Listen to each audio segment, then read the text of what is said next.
नारायणं परब्रह्म सर्वकारणकारकं प्रपद्ये वेङ्कटेशाख्यं तदेव कवचं मम। सहस्रशीर्षा पुरुषो वेङ्कटेशः शिरोवतु। प्राणेश प्राणनिलयं प्राणान् रक्षतु मे हरिः।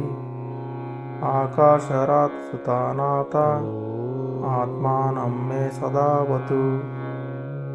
देवदेवोत्तमः पायादेहं मे वेङ्कटेश्वरः। सर्वत्र सर्वकार्येषु मङ्गाम्बाजानिरीश्वरः।